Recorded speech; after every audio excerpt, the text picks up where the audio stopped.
Shalom.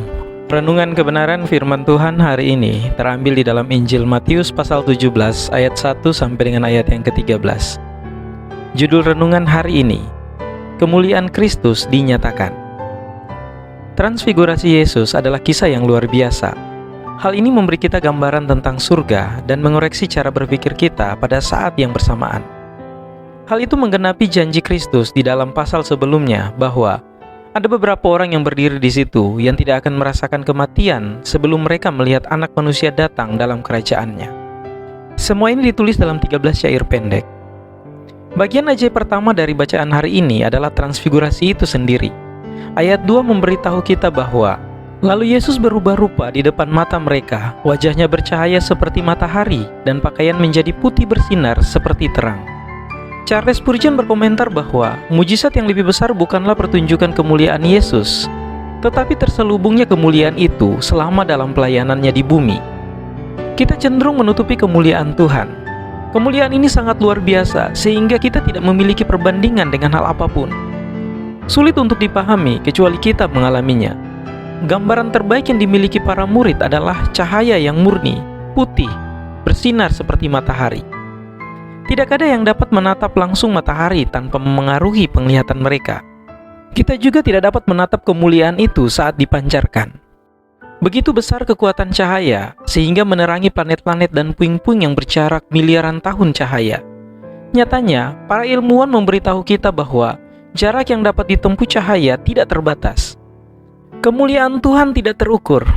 Namun ada orang yang menggambarkannya dalam seni sebagai bola bercahaya kecil. Pikiran kita sangat meremehkan kuasa, keagungan, dan kemuliaan Juru Selamat kita. Bacaan hari ini mengingatkan kita bahwa Yesus lebih dari sekedar manusia. Dia adalah Anak Allah. Kemuliaannya bersinar begitu terang, sehingga umat manusia tidak berani memandangnya secara langsung.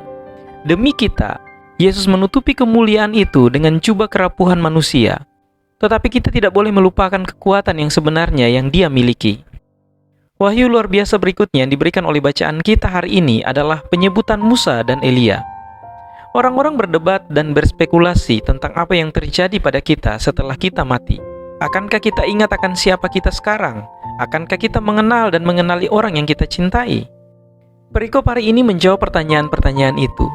Charles Spurgeon mengomentari aspek ini juga ketika dia mengatakan, perjumpaan itu menunjukkan kepada kita orang-orang kudus yang sudah lama pergi masih hidup dalam kepribadian mereka, dikenal dengan nama mereka, dan menikmati akses dekat dengan Kristus. Sungguh wahyu yang luar biasa dan janji yang penuh harapan.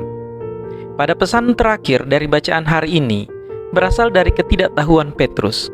Ketika dia melihat Yesus berbicara dengan Musa dan Elia, dia menawarkan untuk mendirikan 3 kemah, tempat perlindungan sementara, yang identik dengan mereka.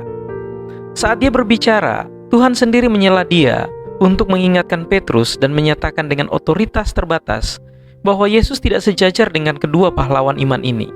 Yesus lebih tinggi dari mereka. Tuhan menyatakan, "Inilah anak yang kukasihi, kepadanya lah aku berkenan, dengarkanlah dia." Ayat yang kelima. Tidak mungkin ada kesalahan.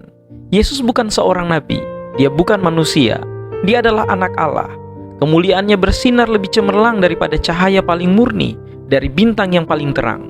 Marilah kita mendengarkan Dia. Kiranya Tuhan Yesus memberkati kita semua.